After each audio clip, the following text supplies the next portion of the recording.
कोई हमको अस्पताल पहुंचा दो भैया, बहुत दर्द हो रहा है भैया भैया। और ये अंदर कॉकरोचेस में एक ऐसा कैरेक्टर था जिसको खुद अक्षय कुमार ने अपनी आवाज दी थी। और क्या तुम्हें पता है कि मोटू और पतलू असल में गे हैं? इसी के साथ तुम जानोगे हमारे बचपन की कार्टून्स की आवाज के पीछे आखिर कौन इंसान थे। तो चलो फिर शुरू करते हैं। सबसे पहले मोटू और पतलू। ये एक ऐसा शो है जिसमें हमें मोटू और पतलू की काफी गहरी दोस्ती दिखाई जाती है। और इस गहरी दोस्ती की वजह ये है कि ये दोनों असल में गे हैं। और ये थॉट सबके दिमाग में एक मीम से आया था। और इस चीज के ऊपर तो कई सारे आर्टिकल्स भी हैं। लेकिन इन सब की शुरुआत हुई थी आज से कुछ ही महीनों पहले, जब IMDb के यूजर रिव्यू में किसी ने ये लिख दिया था कि मोटू और पतलू इंडिया के पहले एनिमेटेड कैरेक्टर हैं। और तभी से सबको ये लगता है कि मोटू और पतलू गे हैं। अब ये बात कितनी सच है और कितनी झूठ, उसका फैसला मैं तुम्हारे ऊपर ही छोड़ देता हूँ। लेकिन ये जानकर तुम पूरी तरह से हैरान होने वाले हो कि मोटू और पतलू के शो में जितने भी इंपॉर्टेंट कैरेक्टर्स हैं, उन सभी कैरेक्टर्स को सिर्फ एक ही बंदे ने डब किया है। जितने भी शोज आप देखते हो ना, जैसे मोटू पतलू, पर भैया खाली पेट दिमाग की बत्ती नहीं चलती। ऐसा है मोटू, जॉन बनेगा डॉन, कौन बोलता है? तो जॉन बनेगा डॉन, जॉन को रोकेगा कौन? ओए मेरे यार ऐसा मत करो यार, कमाले यार, मार छुटिया पापड़ वाले नु। अयो माँ चिंगम के चंगुल से बचना ये इम्पॉसिबल है, बोले तो ये इम्पॉसिबल।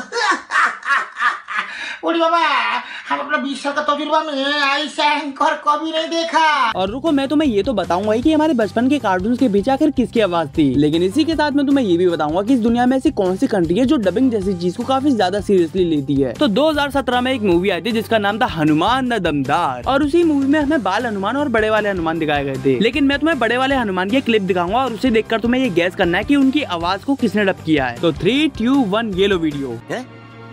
यू राइट, आप भी लिखते हैं अकेले या किसी पार्टनर के साथ?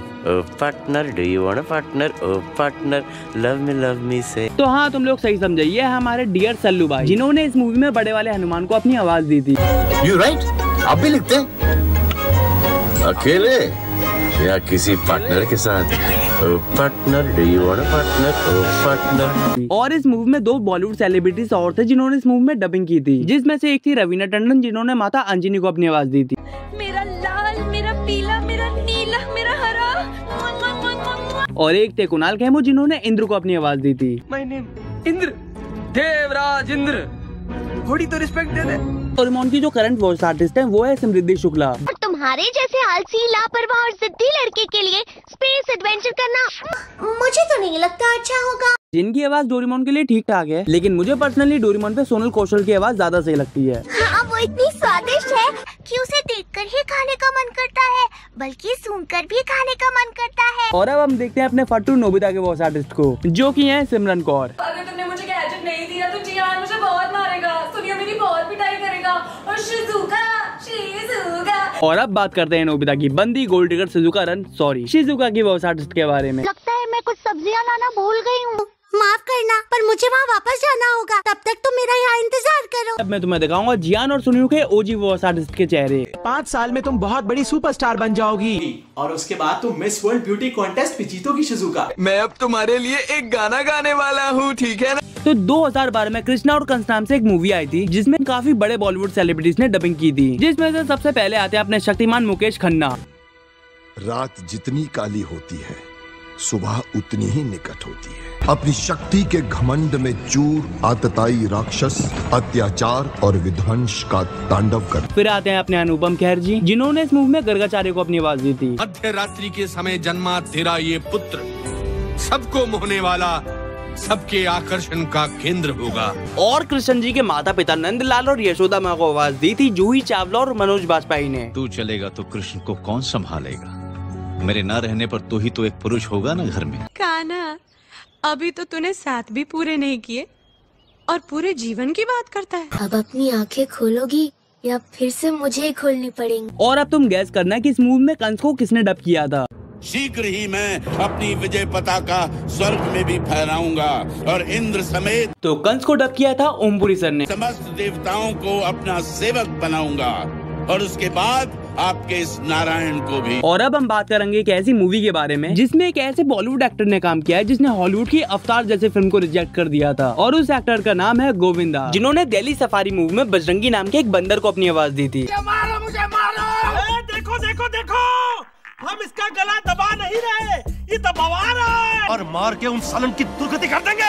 अल्लाह काहे इतनी फुटेज दे रहे हो तो तुम्हारा ना डोंट से कि मैं तुम्हारे साथ दिल्ली चलूं। इसके अलावा बोमन ईरानी ने भी बग्गा नाम के एक भालू को अपनी आवाज दी। ऐसी लेकिन अब क्या करें, अंदर जाना तो इम्पॉसिबल है। और इस मूवी में बजरंगी के 2 चेले भी थे और उनको बॉलीवुड के 2 कमाल के एक्टर्स ने अपनी आवाज दी है।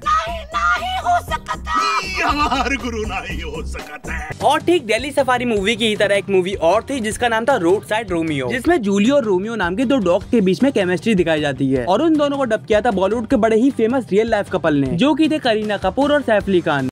सुना है तुम्हारे हाथों में जादू है, तुम जैसा मुझे देखना चाहते हो वैसा बना दो।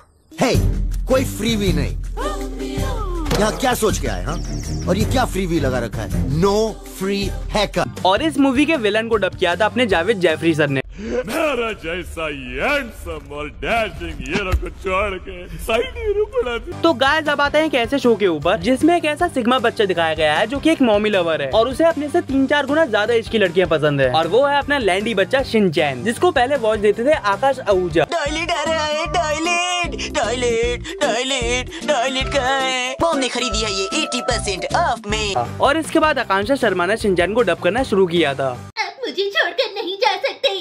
रोबोट डैड आप फिक्र मत कीजिए, आपको कुछ नहीं होगा। लेकिन क्या तुम्हें पता है कि शिनचैन के डैड हिरोशी और एक्शन कामिन और गैंग लीडर मेरा मतलब प्रिंसिपल सर को एक ही बंदे ने आवाज दी थी। प्रिंसिपल सर, मुझे लगता है कि आप रोज स्कूल में इतना काम करते हैं तो बहुत थक जाते होंगे ना। सुनो बच्चों, मेरी बात ध्यान से, तुम्हारी छुट्टियां कल से हैं, आज से नहीं। एक्शन स्टोन को अपने हाथ में ही रखना, समझे? और बस यहाँ बैठकर मजे लो और देखो मैं कैसे इसकी चटनी बनाता हूँ। अब देखते हैं पोकेमॉन एनिमे के कुछ इंपॉर्टेंट कैरेक्टर्स के वॉइस आर्टिस्ट को। और क्या तुम्हें एक फन फैक्ट पता है कि ऐश और मिस्टी के जो वॉइस आर्टिस्ट थे वो रियल लाइफ में हस्बैंड वाइफ हैं और वो दोनों हैं नचिकेत डीके और रोजा डीके। चलो कुछ खा के आते हैं। अकेली चली जाओ, मुझे भूख नहीं है। अच्छा तो चलो पोकेमॉन विलेज में जाते हैं और वहाँ से कुछ सोवेनियर्स खरीदते। मुझे नहीं जाना। और इन दोनों की बात चली रही है तो हम अपने लौंडी आवाज ब्रॉक को कैसे छोड़ सकते हैं। तो भाई साहब ब्रॉक को आवाज दी है ओब्लक्स कोचर ने। हम अभी तक वर्मिलियन शहर पहुंच गए होते अगर तुम दोनों ने लड़ना बंद कर दिया होता। हम पहले ही लेट हो चुके हैं।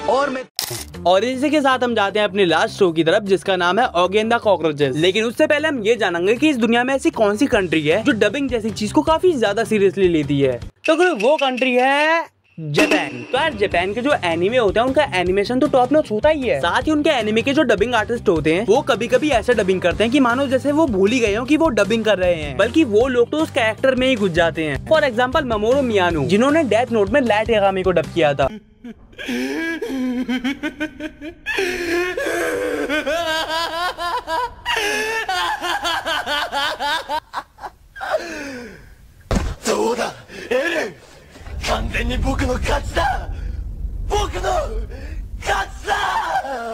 और यार जापान के वॉइस आर्टिस्ट को तो अपने कैरेक्टर से इतना प्यार हो जाता है कि जब उस कैरेक्टर की डेथ होती है तो वो वॉइस आर्टिस्ट पूरी तरह से टूट जाता है। तो बेटा इसीलिए जापान की वॉइस आर्टिस्ट को हल्के में मत लो। तो अब चलते हैं उस पार्ट की तरफ जिसका तुम्हें बेसब्री से इंतजार था। तो कई लोग सोचते हैं कि ऑगी एंड द कॉकरोचेस में पहले ऑगी को एसआर की, जैक को सनी देओल और टपलू को अक्षय कुमार ने अपनी आवाज दी है। तो यार ये बात बिल्कुल गलत है और इसका सबसे बड़ा रीजन है कि ऐसे ए लिस्टेड एक्टर्स की फीस काफी हाई होती है। और ऑगी एंड द कॉकरोचेस कोई मूवी नहीं थी बल्कि 269 एपिसोड्स की एक एनिमेटेड सीरीज थी। और अगर ये तीनों चारों पांचों इस शो में डबिंग करते तो प्रोड्यूसर के पिछवाड़े और जेब दोनों में से धुआं निकल जाता। तो इसीलिए सौरभ चक्रवर्ती ने इन सारे बॉलीवुड एक्टर्स की मिमिक्री करते हुए इस शो में डबिंग की थी। मैं तुझे जिंदा नहीं छोड़ूंगा।